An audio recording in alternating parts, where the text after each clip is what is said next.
Magandang gabi mga ka-amazing! Welcome back dito sa inyong paboritong tambayan ng mga misteryo, kababalaghan at nakakatindig balahibong kwento. Ako nga pala ang inyong tagapagkuwento mula sa Amazing AI TV Fusion and Tagalog Stories, ang tahanan ng mga kwentong hindi basta-bastang nakakalimutan. Ngayong gabi, isang bagong kwento na naman ang ating pagsasaluhan. Isang kwento tungkol sa isang guro at isang silid-aralan na may tinatagong lihim. Sa paaralang akala ng lahat ay ordinaryo lang, ay may isang kwento ng pag-uulit, paghihigante at ng kaluluwang hindi matahimik. Handa na ba kayo? Mga ka-amazing, simulan na natin ang kwento ng Ang Tagapagturo sa Classroom Tresion B.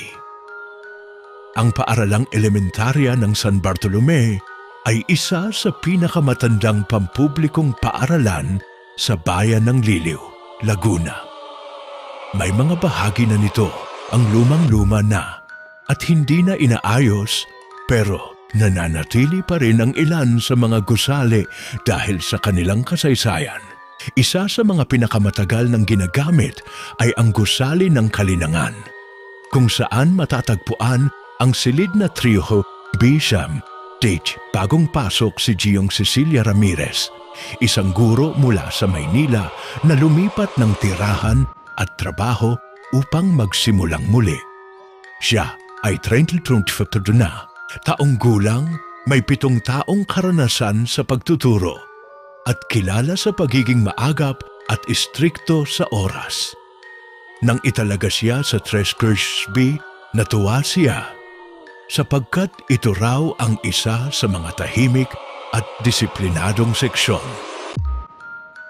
Unang araw ng pasukan, alas 6 pa lang ng umaga ay nasa paaralan na si Giyong Cecilia. Bitbit ang kaniyang lesson plan, maayos na nakatali ang buhok at nakangiting tinanaw ang lumang gusali ng Kalinangan. Pagbukas niya ng pinto sa tray B, may narinig siyang boses at kapag pinagsama ang dalawang patinig, napahinto siya.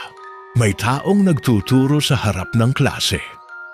Pag-angat ng kanyang paningin, nakita niya ang isang matandang babae. Puting-puti ang buhok nito, nakabarong Tagalog na tila lumana at may hawak na pisara chalk. Nakatayo sa harap ng pisara at tila may kausap. Pasensya na po ma'am, pati ni Cecilia. Ako po ang bagong guro dito sa 3B. Hindi siya nilingon ng matanda. Sa halip, nagpatuloy ito sa pagsusulat sa pisara. Lumapit si Cecilia, ngunit bigla itong nawala. Wala ring laman ang silid, walang estudyante, walang guro. Pati ang sinulat sa pisara ay naglaho. Inisip niyang baka guni-guni lang. Baka dahil sa pagod o kaba, dumating ang mga estudyante bandang alas 7:30. Isa sa kanila ay si Luis, tahimik ngunit matalino. Kaibigan niya si Ella, isang batang masayahin na mahilig sa kwento. Kasama rin sa klase sina Rogelio, ang pilyo pero mabait na bata, at si Maricar, ang matalinong leader ng klase. Naging maayos naman ang unang araw ng klase. Pero bago matapos ang oras, ay may napansin si Luis. Ma'am, sabay turo sa sulok ng silid. Sino po yung lola? Walang lola sa sulok. Napatingin si Cecilia sa direksyon ng tinuturo ni Luis. Wala siyang nakita. Nakasuot po siya ng barong, tapos parang may hawak siyang chalk. Kinilabutan si Cecilia. Hindi niya sinabi sa mga bata ang nakita niya kaninang umaga, pero pareho ang itsura ng inilarawan ni Luis. Kinagabihan, nagtanong-tanong siya sa mga veteranong guro sa faculty. Ay nako, bulong ni Ma'am Sioning, matandang librarian. Si Ma'am Adoracion yata yan. Dati siyang guro rito. Sa 3B din. Taong 1984 siya huling nagturo. Isang araw, bigla na lang hindi umuwi. Hindi na siya nakita mula noon. Baka po umalis lang? Tanong ni Cecilia. Hindi. Ayon sa kwento, natagpuan ang gamit niya sa silid. Pero siya, nawala. Hindi rin siya nag-file ng resignation o nagpaalam man lang. Wala ring sino mang nakakita sa kanya. Ang silid 3B, may sariling buhay, ma'am. Minsan, may estudyanteng nakakarinig ng tinig. Minsan, may nakikitang anino. Pero si Ma'am Adoracion, siya ang madalas nilang ilarawan. Pagkalipas ng ilang linggo, unti-unting nadarama ni Cecilia na may kakaiba nga sa silid. May mga oras na kusa itong bumubukas. May pagkakataong ang pisara ay may sulat kahit hindi pa niya nasusulatan. At minsan, may naririnig siyang mga hakbang sa likuran tuwing siya'y nag-iisa. Isang gabi, naiwan siya sa silid upang tapusin ang mga papeles. Tila tahimik ang buong gusali. Lahat ay umuwi na.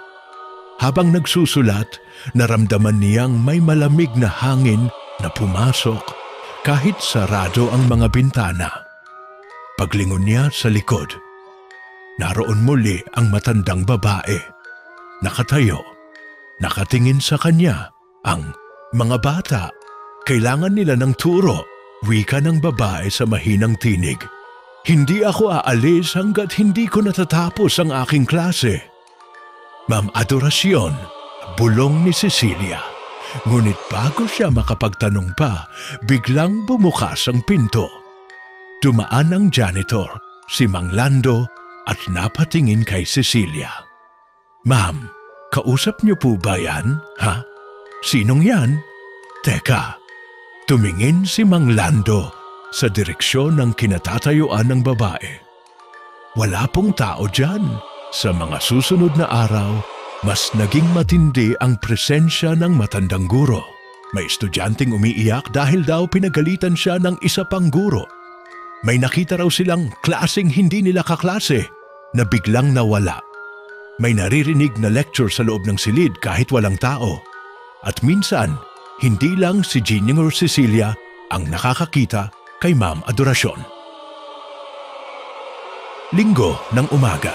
Dumalaw si Ginyong ka Cecilia sa bahay ng isang dating guro na ayon kay Ma'am Sioning ay isa sa mga huling nakasama ni Ma'am Adoracion noon. Si G. Arturo Ilagan, dating guro sa Agham, ngayoy retirado at nakatira sa kabilang bayan. Pagdating niya sa bahay ni G. Ilagan, agad siyang pinapasok ng matanda. May karamdaman na ito, mahina ang katawan, ngunit malinaw pa rin ang pag-iisip. Naririnig ko na ang pangalan ni Adoracion. Matagal na akong hindi kinakalma ng konsensya ko. Anang matanda habang nakatitig sa lumang larawan sa kanyang dingding. Isang class picture. May 3 guro sa gitna. Isa na roon si Ma'am Adoracion. May nangyari po ba sa kanya talaga? Totoo po bang hindi siya basta nawala? Tanong ni Cecilia. Napabuntong hininga si G. Ilagan. Ang totoo, may tinatago ang paaralan. At kaming mga guro noon, kasangkot kami. Bumalik si Cecilia sa eskwelahan na mas mabigat ang pakiramdam. Hindi niya agad sinabi sa iba ang narinig, ngunit ngayon ay mas nagiging malinaw sa kanya ang koneksyon ni Ma'am Adoracion. Sa silid 3B isang hapon, habang may klase, naputol ang kuryente. Umiihip ang malakas na hangin sa labas. Kahit maliwanag ang araw, inutusan niya ang mga bata na manatili sa upuan habang inaayos ang mga gamit. Ngunit si Luis muling tumayo. Ma'am, may mga batang nakatayo sa labas ng bintana. Nakatingin lang po sila sa atin.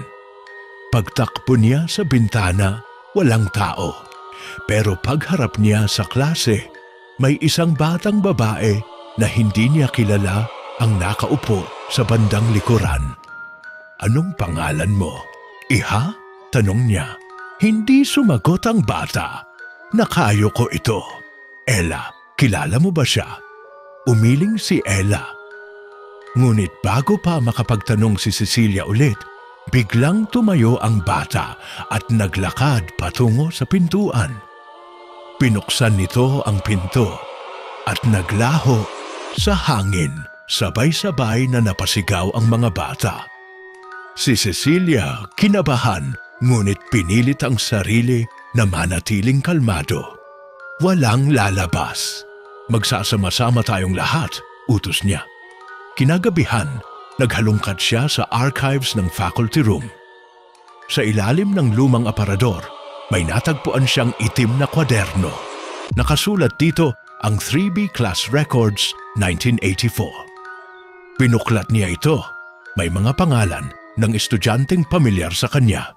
Ngunit ang ikinagulat niya, ilang pangalan ay tulad ng mga naririnig niya sa mga bata ngayon bilang multo. May pangalang Isabel Santiago, Milo Reyes at Jomar Cruz. Lahat ito ay mga batang nawala raw bigla sa isang insidente sa loob ng Silid 3B. Ayon sa ilang pahayagan noong panahong iyon, may sunog daw na nangyari, pero walang opisyal na tala kung ano talaga ang dahilan. Sa likod ng kwaderno, may liham. Nakasulat sa maayos ngunit nanginginig na sulat kamay. "Hindi ko sila nailigtas. Patawad. Kailangan kong manatili. Ako ang kanilang guro. Adorasyon R." Simula noon, hindi na naging pareho ang tingin ni Cecilia sa kanyang silid-aralan. Parang may pader sa pagitan ng kasalukuyan at nakaraan, ngunit unti-unti itong lumalabo. Parang sinasadyang pagsamahin ang dalawang panahon at siya ang susi. Sa sumunod na mga araw, isa-isa sa mga estudyante ay nakararanas ng mga panaginip. Panaginip kung saan sila'y nasa lumang classroom, may makakapal na usok. At sa tinig ni Ma'am Adorasyon na paulit-ulit na sinasabi, "Umupo sa upuan, huwag aalis, may klase pa tayo." Si Luis, si Ella, pati si Rogelio at Maricar, lahat sila may iisang panaginip. Magkakaiba ang gabi, pero pareho ang eksena. Nagsimulang magtanong ang mga magulang. Isang PTA meeting ang isinagawa at hinarap ni Cecilia ang mga magulang ng kanyang mga estudyante. May itinatago ang paaralan, bungad niya. At kailangang may gumawa ng paraan para ilantad ito. Ngunit bago pa man niya maipaliwanag pa, biglang nag-brown out. Nagsisigaw ang mga tao. Isa sa mga magulang ang napaubo, pero sa halip na dugo, parang abo ang lumabas sa kanyang bibig. "Diyos ko po!" Sigaw ng isa, "May masamang espiritu." Sa labas ng silid, sa may lilim ng puno ng akasya, may batang babaeng nakatayo. Nakasabit sa kanyang dibdib ang lumang ID. Malabo na ang sulat, pero mababasa pa rin ang pangalan, Isabel Santiago, Grade 3B, 1984. Ang sunod na mga araw ay puno ng tensyon. Ang mga magulang, mga guro, at pati na rin ang mga bata ay nagsimulang magkakamustahan tungkol sa mga kakaibang pangyayari sa Silid 3B. May ilan na nagsabi na naririnig nila ang mga kakaibang tunog mula sa loob ng klase, mga yapak na hindi nila nakikita, mga tinig na nag-uusap pero walang katawan. Marami ang nagsimulang matakot, ngunit ang mga magulang sa kabila ng lahat ay nagpupumilit na mapanatili ang kanilang normal na buhay. Ngunit hindi na ito basta-basta. Lahat ng nangyayari ay tila isang malupit na laro na hindi nila kayang kontrolin. At ang tanging nakakita ng kabuuan ng lihim na ito ay si Giangeo Cecilia Kitias. Isang gabi, si Cecilia ay naglakad patungo sa silid 3B upang tapusin ang mga gawain. Hindi siya natatakot, ngunit ang nararamdaman niyang takot ay ang mga misteryong unti-unting naglalantad ng sarili. Isang sigaw ang narinig niya mula sa kabila ng mga dingding ng paaralan. Tumakbo siya agad sa direksyon ng tunog. Nang makarating siya sa silid 3B, napansin niyang medyo magaan ang hangin sa loob at ang ilaw ng silid ay may kakaibang aura. Nagkikislap na, para bang may isang bagay na magaan na gumagalaw sa ilalim ng mga mesa. Ang mga bata na natutulog ay nagsimula ring gumalaw. Isa-isa nilang binuksan ang kanilang mga mata at tumingin kay Cecilia. Sa hindi malamang dahilan, nagkaroon siya ng pakiramdam na may nagmamasid sa kanya mula sa likuran ng klase. "Ikaw ba yan, Ma'am Adoracion?" tanong ni Luis, ang pinakamatapang sa klase. Ngunit sa gabing iyon, ang kanyang tinig ay naglalaman ng kaba. Bumaling si Cecilia, ngunit wala siyang nakita. Lumingon siya sa mga bata. Ang kanilang mga mata ay nakatitig sa kanya ng walang emosyon. Para bang ang buong klase ay hindi na mga normal na bata, kundi mga katawan ng nakaraan na ginugol ng espiritu ni Ma'am Adoracion. Kasunod ng gabi ng mga insidente, hindi na nakaya ni Gino ng Cecilia ang hindi pag-alam sa buong kwento. Kaya't nagpunta siya sa lumang library ng paaralan, kung saan ipinagpatuloy ni Ma'am Sioning ang mga kwento ng mga hindi pa rin nalalantad na misteryo.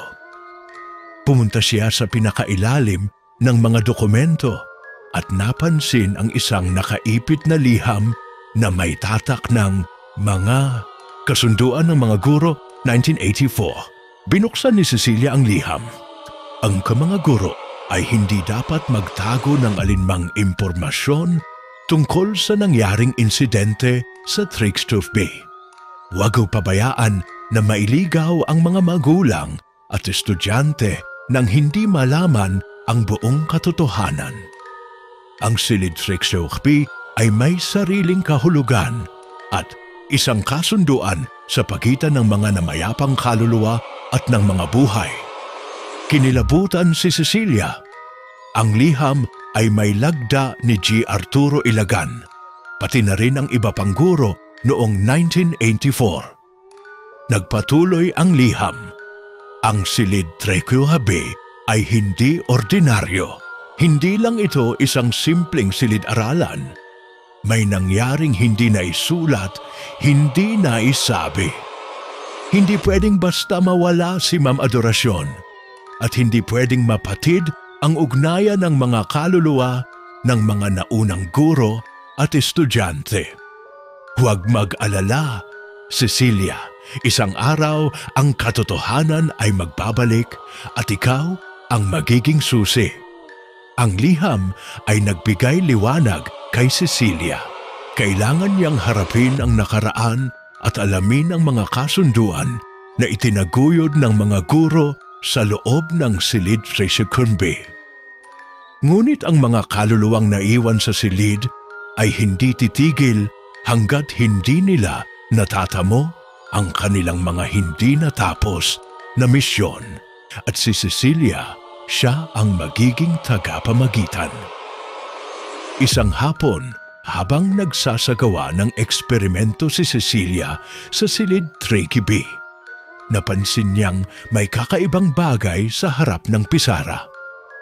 May nakasulat na pangalan, isang pangalan na hindi niya matandaan kung kailan ito isinulat, Maria Adoracion Ramirez. Naramdaman niyang isang malamig na hangin ang dumaan sa likod niya. Nilingon niya ang buong klase. Lahat ng mga bata ay tila nakatayo, nakaharap sa kanya, ngunit hindi gumagalaw. Ikaw ang susi, Cecilia, isang boses na hindi niya matukoy kung saan nanggaling. Ang silid 3GB ay nagtataglay ng aming mga pangarap at mga kasalanan. Dito ay walang makakawala. Pumait ang pakiramdam ni Cecilia. Bago pa siya makapagsalita, isang makapal na ulap ng usok ang pumuno sa silid. Ang mga estudyante ay nagiging mga anino, mga hindi makita, mga espiritu na nakatago sa ilalim ng kanilang mga anyo. Si Ma'am Adoracion ay tumayo sa harap niya. Isang guro na ang mga mata ay puno ng kalungkutan at galit. Hindi ko sila nailigtas. Cecilia, sabi ng matanda, ang boses ay parang dumaan mula sa malalayong panahon. At hanggang hindi mo kami inililigtas, kami maghihintay. Bumangon si Cecilia mula sa malamig na sahig, hindi alintana ang takot na umuukit sa kanyang puso. Ang silid 3GB ay tila nagbabalik sa isang panahot lugar na matagal nang nakalimutan. Ngunit sa kanya, ang lahat ng ito ay nagiging mas malinaw. Sa harap ng pisara, nakatayo si Ma'am Adoracion. Ang kanyang mga mata ay puno ng lungkot at pagnanasa. Isang matandang guro, ngunit ang kabiguan at galit na tinaglay ng espiritu nito ay hindi pa rin napapalaya. Bakit hindi mo kami pinapayagan makaalis? Tanong ni Cecilia. Ang kanyang tinig ay hindi matatag, ngunit puno ng tapang. Hindi siya makatatakas sa tadhana ng silid 3GB, ngunit alam niyang hindi siya pwedeng sumuko. Dahil hindi ko sila nailigtas, sagot ni Ma'am Adoracion. Ang kanyang tinig ay isang paalaala ng mga pangako na hindi natupad. Sila'y naipit sa pagitan ng buhay at kamatayan. At ang aking kaluluwa, ako'y naging guro na hindi natututo sa sariling pagkatalo. Si Cecilia ay nagtakip ng mga mata. Nakikita niya ang mga bata na naglalakad sa dilim. May mga tanong, may mga saksi sa mga hindi natapos na laban. Naglalakad sila sa isang daang hindi nila napili, kasama ang isang guro na hindi nila tinutulungan upang makalaya. Sa loob ng kanyang puso, dumating ang isang desisyon. Hindi niya pwedeng hayaan na magpatuloy ang ganitong kalagayan. Ang mga bata, mga kaluluwang nabubuhay sa silid 3B, ay nangangailangan ng pagtatapos. Kailangan nila ng isang guro, ng isang tagapagligtas. Ipaparating ko sa mga magulang ang lahat ng ito, sabi ni Cecilia ng may lakas ng loob. Kailangan nila malaman ang buong kwento. Kailangan nilang malaman ang mga kasunduan na nagtakda sa inyong lahat. Sa mga mata ni Ma'am Adoracion, isang mistulang lihim ang pumatak. Tila isang luha na matagal nang hindi napupunasan. Matapos ang ilang linggo ng pag-iimbestiga at pagsusuri sa mga dokumento at lumang aklat ng paaralan, nagsimula ng lumutang ang buong kwento. Sa tulong ng mga magulang at ng mga lokal na awtoridad, naipasa ni Cecilia ang lahat ng mga dokumento at lihim na nagkukubli sa silid 3B. Ngunit hindi natapos doon. Nagdaos ng isang espesyal na misa sa harap ng silid 3B, isang seremonya ng paglilinis. Kasama si Cecilia, ang mga magulang, mga guro at ang mga estudyante. Lumuhod silang lahat at nagdasal. Hiniling ang kapatawaran para kay Ma'am Adoracion at sa mga kaluluwang nakulong sa silid. Habang ang misa ay isinasagawa, ang pisara ay nagsimulang magbago, nagkakaroon ng mga alon na tila gumagalaw. nagsisilbing hudyat ng isang ritual na matagal nang hindi natapos. Pagkatapos ng misa, isang bagong araw ang sumik. Ang silid Thrishby na matagal nang puno ng mga takot at hindi natapos na alaala ay ngayoy tila nagbabalik sa dating anyo. Ang mga bata ay muling nakapasok at sa isang iglap, wala nang bakas ng mga multo ni Ma'am Adoracion. Ang mga silid-aralan ay nagsimula ng maging tahimik at ang mga magulang at guro ay nakahinga ng maluwag. Ngunit si Cecilia ay hindi pa rin maaaring magpahinga. May mga tanong pa ring naglalakbay sa kanyang isipan. Ang mga kaluluwa na pinakawalan ng silid ay hindi na muling babalik. Ngunit ang mga alaala nila at ang lihim ng silid 3B ay nagbigay aral na hindi niya malilimutan. Isang araw pagkatapos ng klase, habang naglalakad si Cecilia patungo sa faculty room, may isang batang lumapit sa kanya. Si Luis. "Ma'am, may gusto po akong itanong," sabi ni Luis na may isang seryosong ekspresyon sa mukha. "Oh, ano iyon?" tanong ni Cecilia na medyo naguguluhan. "Bakit po hindi namin naramdaman si Ma'am Adoracion nung huli po?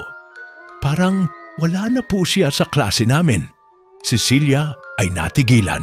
Tiningnan niya si Luis at napansin niya ang mga mata ng batang puno ng pagkabahala. Ang mga guro, Luis, ay hindi basta-basta nawawala. Sagot ni Cecilia, ang kanyang tinig ay malumanay ngunit puno ng aral. Kahit may mga espiritu, may mga alaala silang naiwan na hindi madaling tanggalin. Pero hindi ibig sabihin nun na sila'y nakalimutan. Nasa puso natin sila at habang natututo tayo, ang kanilang mga sakripisyo ay buhay pa rin. Luis ay ngumiti ng kaunti at tumango. "Salamat po, Ma'am Cecilia," sabi nito. "Ngayon, naiintindihan ko na po. Ngayon, ang silid Thrishby ay hindi nakilala bilang isang lugar ng takot at kalungkutan. Sa halip, ito ay isang simbolo ng pag-asa at bagong simula. Ang mga guro at mag-aaral ay natutunan na ang isang guro ay hindi lamang nagtuturo ng mga leksyon sa libro, kundi pati na rin ng mga leksyon sa buhay. At si Ginang Tercer Cecilia Ramirez ay naging buhay na halimbawa ng kung paano malampasan ang takot at mga pagsubok. Matapos ang misa at ang pagpapalaya sa mga kaluluwa sa silid Thrishby, nagpatuloy ang buhay sa paaralan. Ngunit para kay King Cecilia, tila may mga tanong na hindi pa rin nasasagot. Hindi pa siya nakaramdam ng ganap na kapayapaan at ang mga gabing punong-puno ng mga panaginip at pangitain ay nagsimula muli. Habang ang ibang mga guro at estudyante ay nakalimot na sa nakaraang mga insidente, ang kanyang pakiramdam ay tila may mga bagay pa rin na hindi nagtatapos. Isang araw, dumating ang isang bagong guro, si G. Rafael Castillo. Isang lalaking may malakas na personalidad at mahilig sa agham. Ipinakilala siya sa klase ng mga bagong estudyante sa silid Trobe. Dala niya ang isang makapal na libro at may mga plano siyang gawing makulay ang kanyang klase. Hindi na bago sa kanya ang pagiging guro, ngunit may kakaibang aura si G. Rafael. Tila may kalakip na misteryo sa kanyang mga mata. "Ako si G. Rafael Castillo at magiging guro ko kayo sa agham. Sana ay maging maayos ang ating samahan," aniya habang nakangiti. Ngunit hindi nakaligtas ang kanyang mata mula sa ilang estudyante na napansin siyang nagtataglay ng matinding takot.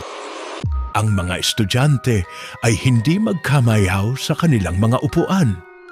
Si Luis, Ella at Rogelio ay naramdaman ang presensya ng isang bagong enerhiya, ngunit may kakaibang pakiramdam. Alam nila na may koneksyon ito sa silid Trevi. Ang ibang mga bata naman ay hindi masyadong makausap si G. Rafael at may mga sulyap na tila pinapansin siya ng mga multo mula sa nakaraan. Isang linggo, pagkatapos habang ang klase ay isinasagawa sa ilalim ng dilim ng hapon, nagsimula na namang magbago ang mga bagay sa loob ng silid Trigebebe. Sa isang pagkakataon, nang ang klase ay abala sa mga eksperimento, isang estudyante, si Marco, ay natagpuan ang isang lumang larawan sa ilalim ng kanyang mesa. "Ma'am Cecilia, tingnan po ito," sigaw ni Marco. "Ang larawan po ng guro." Nang tiningnan ito ni Cecilia, nakita niya si Ma'am Adoracion at ilang ibang guro, kasama si G. Ilagan at iba pang mga guro noong 1984. Ngunit sa ilalim ng larawan ay may nakasulat na pangalan na hindi pa niya naririnig: Alma Sanchez, isang guro na hindi natapos ang kanyang pag-aalaga sa klase ng 3B. Ano ang ibig sabihin nito? Tanong ni Cecilia sa sarili. Sino si Alma Sanchez? Matapos ang ilang araw ng paghahanap, nahanap ni Gung Cecilia ang isang lumang aklat sa library na may mga talaan ng mga guro at estudyante ng nakaraan. Laking gulat niya nang makita ang pangalan ni Alma Sanchez. Siya ay isang guro ng asignaturang Edukasyong Pantahanan at Pangkabuhayan na nawawala noong 1982. Ayon sa mga tala, si Alma ay isang magiliw na guro, ngunit may isang insidente na naganap sa silid 3B na hindi napag-usapan. Isang insidente na nagdulot ng pagkawala ng kanyang buhay. Napag-alaman ni Cecilia mula sa isang guro na matagal nang nagretiro, si G. Rosalio, na si Alma ay pinaniniwala ang namatay sa isang aksidente sa eskwelahan. Ngunit walang pwedeng magbigay ng tiyak na paliwanag kung ano ang nangyari. Nagsimula na ring magsulputan ang mga naratibo mula sa mga magulang ng mga estudyante noong mga panahong iyon. May mga nagsabi na may isang araw habang si Alma ay nag-iiwan ng mga leksyon para sa klase, isang madilim na anino ang dumaan sa silid 3B. At mula ng mga oras na iyon, hindi na siya nakita pa. Isang araw, isang estudyanteng nagngangalang Carla na bago pa lamang sa klase ang nagpatuloy ng kwento ni Alma Sanchez. Si Carla ay isang batang tahimik at mahiyain. Ngunit isang gabi, habang nag-iisa sa klase, narinig niyang may mga tinig na bumangon mula sa dilim. Si Alma Sanchez naglalakad sa dilim ng silid, humihingi ng tulong, ngunit hindi matukoy kung anong uri ng tulong ang kanyang hinahanap. "Hindi ko kayo iiwan, pero hindi ko rin kayang umalis," narinig niyang sinasabi ni Alma sa dilim. Habang si Ginangro Cecilia ay nagsasagawa ng isang eksperimento sa siyensya sa harap ng pisara, nagsimula muling magbukas ang pinto ng silid 3B. Ang hangin ay malamig at nagdilim ang buong silid. Lahat ng mga bata ay nagtinginan at nagtakot. "Ma'am, may nararamdaman po akong malamig," sabi ni Rogelio, habang ang kanyang mga kamay ay nanginginig. "Wala kayong dapat ipag-alala. Magpatuloy tayo," sagot ni Cecilia. Ngunit siya rin ay naramdaman ang malamig na hangin na dumaan. Sa isang iglap, may nakitang batang babae sa likuran ng klase, si Isabel Santiago.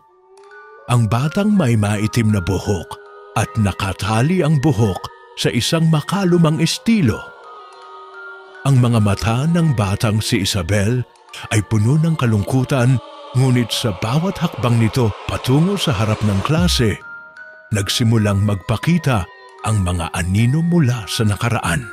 Ma'am Cecilia, tinig ni Isabel na parang isang pangako. Hindi pa tapos ang lahat.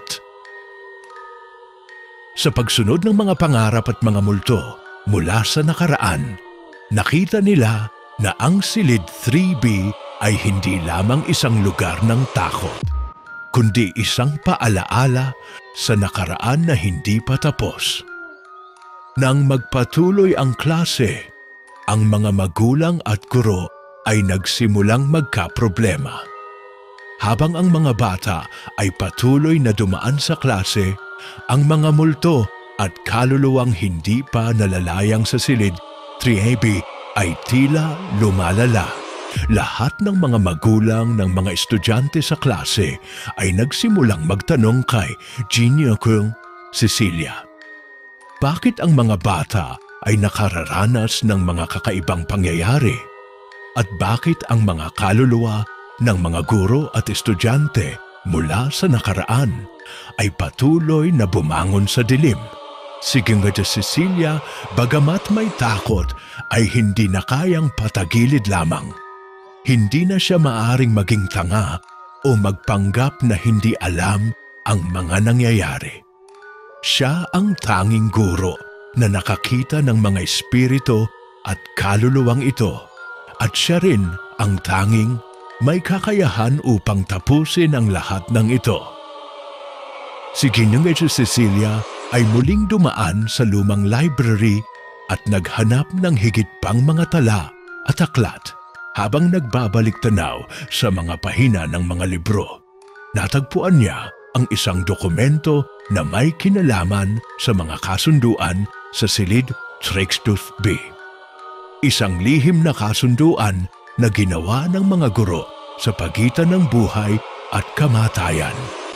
Ang mga guro ay nakipag-ugnayan sa mga espiritu at kaluluwa upang ang paaralan ay maging isang lugar ng kapayapaan at kaalaman. Ngunit nagkaroon ng mga kasunduan na hindi natupad. May isang parte sa dokumento na nagpahayag ng isang pinal na ritual upang palayain ang mga kaluluwa na nakakulong. Ang ritual na ito ay nangangailangan ng pagsasama-sama ng mga guro, estudyante at mga magulang at isang sakripisyo ng pag-unawa at pagpapatawad. Nag-organisa si Ginga Cecilia ng isang espesyal na pagtitipon sa silid 3B.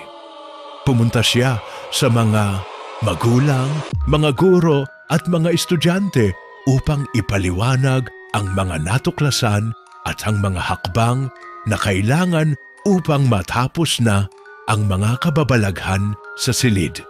Ang mga magulang at guro ay nabulabog at takot na nagsalita ng kanilang mga saloobin. Ngunit sa kabila ng kanilang pangamba, nakita nila ang determinasyon sa mga mata ni Ginang Cecilia. Si G. Rafael Castillo, ang bagong guro ng agham, ay unang nag-alinlangan.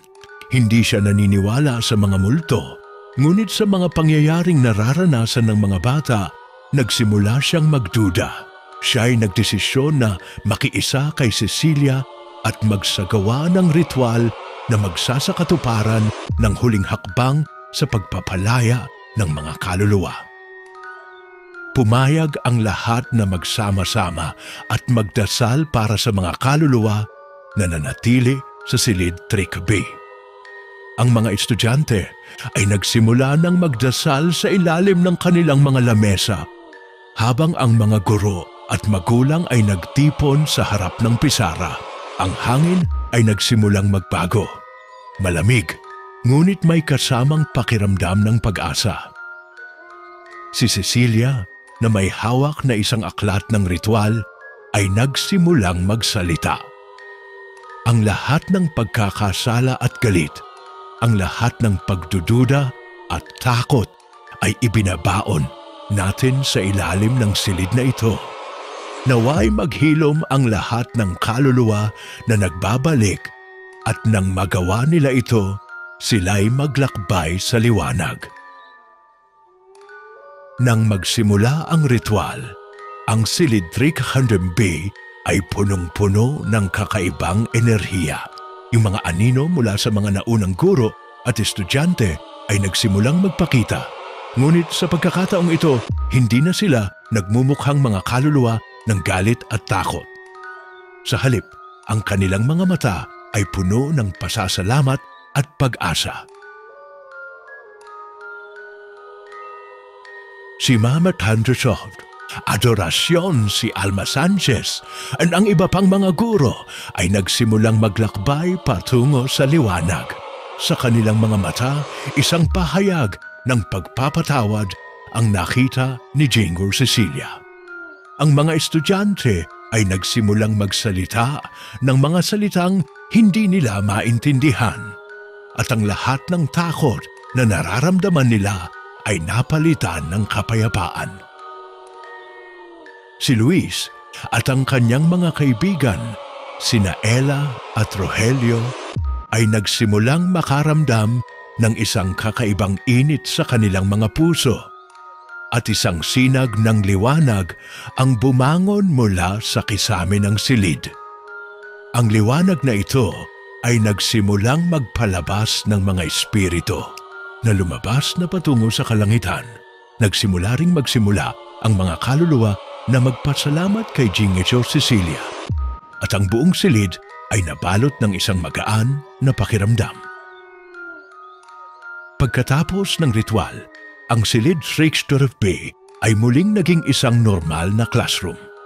Walang anino, walang kaluluwa na naglalakad sa dilim. Ang hangin ay malinis, at ang mga magulang, guro at estudyante ay nagtakda ng bagong simula.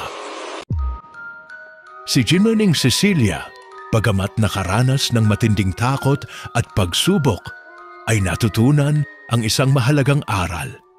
Sa kabila ng mga misteryo ng buhay at kamatayan, ang pagpapatawad at ang paghahanap ng kapayapaan ay ang pinakamahalaga. Ang mga guro ng silid 3B kasama si G. Rafael ay naging inspirasyon sa kanilang mga estudyante.